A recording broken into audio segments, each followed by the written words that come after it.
Hello दोस्तों, तो आज हम बात करेंगे फ़ोटो इलेक्ट्रिक इफ़ेक्ट के बारे में और इससे रिलेटेड सारी चीज़ों के बारे में। ठीक है, तो वीडियो में एंड तक बने रहना और वीडियो को लास्ट तक ज़रूर देखना। और मेरा वादा है आपसे कि ये वीडियो देखने के बाद में आपको इस टॉपिक में कोई भी दिक्कत नहीं रहेगी। एग्ज़ाम के पॉइंट ऑफ व्यू से हर चीज़ क्लियर हो जाएगी और अच्छे से कर पाओगे इस टॉपिक को। ठीक है, तो शुरू करते हैं फ़ोटो इलेक्ट्रिक इफ़ेक्ट। अगला टॉपिक जो है हमारा, फ़ोटो इलेक्ट्रिक इफ़ेक्ट होता क्या है। जब किसी मेटल की सरफेस पे लाइट गिरती है तो उस मेटल की सरफेस पे जो लूजली बाउंड इलेक्ट्रॉन होते हैं वो मेटल की सरफेस को छोड़ के बाहर निकल जाते हैं और इस फिनोमेना को क्या बोलते हैं, फोटो इलेक्ट्रिक इफेक्ट बोलते हैं। अब इसे एक्सपेरिमेंटली करके दिखाया गया है कि क्वार्ट्ज विंडो से लाइट डाली गई है फोटो सेंसिटिव प्लेट पे जो कि मेटल की बनी हुई है। तो इसमें से लूजली बाउंड इलेक्ट्रॉन निकले और कलेक्टर प्लेट की तरफ चले गए। इसको हेनरिच हर्ज ने डिस्कवर किया था 1887 में।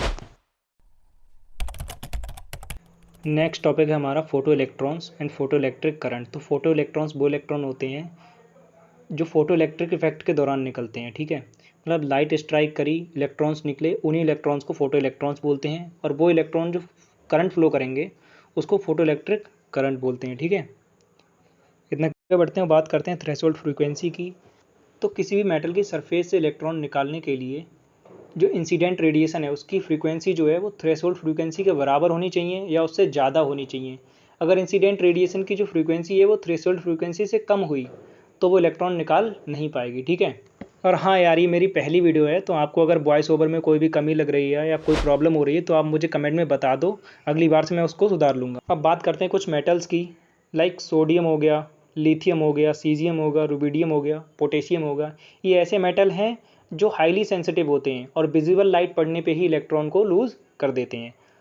कुछ मेटल्स ऐसे होते हैं जिद्दी, जो जल्दी इलेक्ट्रॉन नहीं लूज़ करते हैं, लाइक जिंक हो गया, कैडमियम हो गया, मैग्नीशियम हो गया, एल्यूमिनियम हो गया।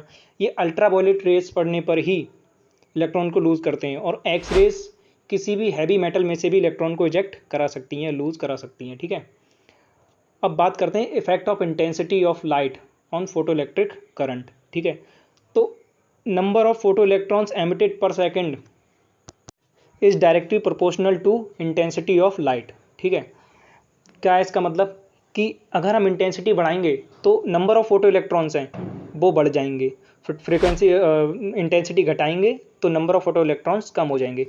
अब बात करते हैं नेगेटिव या पॉजिटिव पोटेंशियल देने पर फोटो इलेक्ट्रिक करंट में क्या फ़र्क पड़ता है। तो भी हमने डायग्राम में देखा था कि कलेक्टर प्लेट पे इलेक्ट्रॉन्स जा रहे थे और एमिटर प्लेट से इलेक्ट्रॉन एमिट हो रहे थे।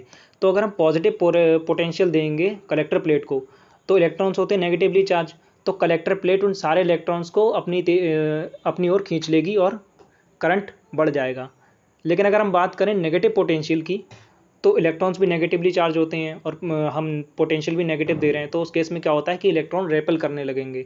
ठीक है, और कलेक्टर प्लेट तक आ ही नहीं पाएंगे तो करंट धीरे धीरे कम हो जाएगा और एक वैल्यू ऐसी आएगी जब कितनी भी काइनेटिक एनर्जी वाला इलेक्ट्रॉन हो, रिपल्सन इतना ज़्यादा हो जाएगा कि वो कलेक्टर प्लेट तक नहीं पहुँच पाएगा। उस केस में क्या होता है, करंट जीरो हो जाता है नेगेटिव पोटेंशियल के केस में। और जो मैक्सिमम वैल्यू होती है फोटो इलेक्ट्रिक करंट की उसको हम क्या बोलते हैं, सैचुरेटेड करंट बोलते हैं।